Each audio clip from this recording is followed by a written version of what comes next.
Assalamualaikum warahmatullahi wabarakatuh. Bismillah, alhamdulillah, wassalatu wassalamu ala rasulillah, la hawla wa la quwata illa billah, amma ba'd. Pada video kali ini judulnya cukup menggelitik ya. Bolehkah mubtada selingkuh? Mari kita bahas bersama-sama.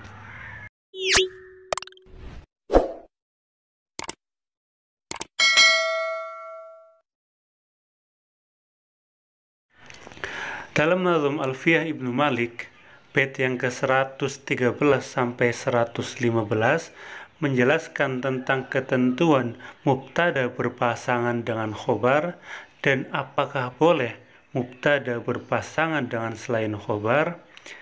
Mari kita baca bersama-sama.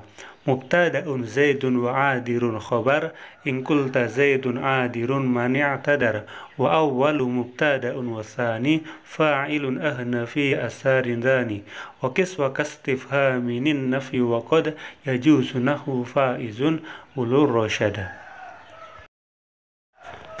Hukum asal mubtada pasangannya adalah dengan khobar. Namun bolehkah mubtada dengan selain khobar? Inilah yang disebut dengan fa'il sadda masaddal khobar. Fa'il yang menempati kedudukan khobar. Apa saja ketentuannya? Mari kita perhatikan bagian berikut ini. Mubtada normalnya berpasangan dengan khobar. Contoh, Muhammadun Rasulullah. Muhammad menjadi mubtada, Rasulullah menjadi khobar. Al-baitu kabirun. Al-baitu menjadi mubtada dan kabirun menjadi khobar.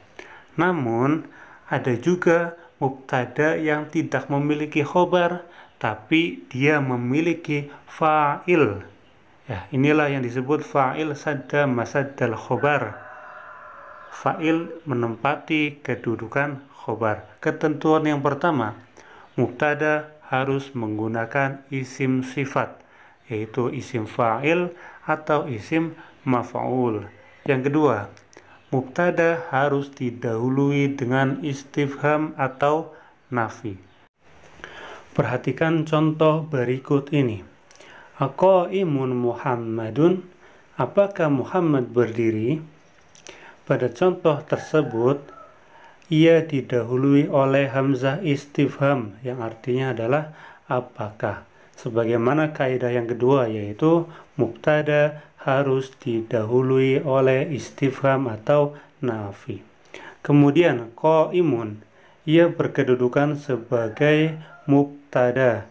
Ia berasal dari isim fa'il. Sebagaimana kaidah yang pertama, mubtada harus menggunakan isim sifat, yaitu isim fa'il atau isim maf'ul. Tapi pada contoh ini ia menggunakan isim fa'il. Perlu teman-teman ketahui bahwa isim fa'il ini bisa beramal sebagaimana amalnya fi'il. Apa amal fi'il? Amal fi'il adalah merofakan fa'il. Apabila fi'il bisa merofakan fa'il, maka isim fa'il pun bisa merofakan fa'il. Qaimun, ia menjadi mubtada. Khobarnya mana? Tidak ada. Yang ada adalah marfu', yaitu Muhammadun. Muhammadun ini berkedudukan sebagai fa'il.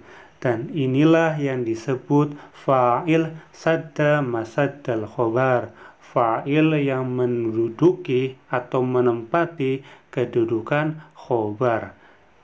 Sekali lagi saya sampaikan, hamzahnya itu menjadi hamzah istifham, qaimun menjadi mubtada, dan Muhammadun ini menjadi fa'il sadda masaddal khobar.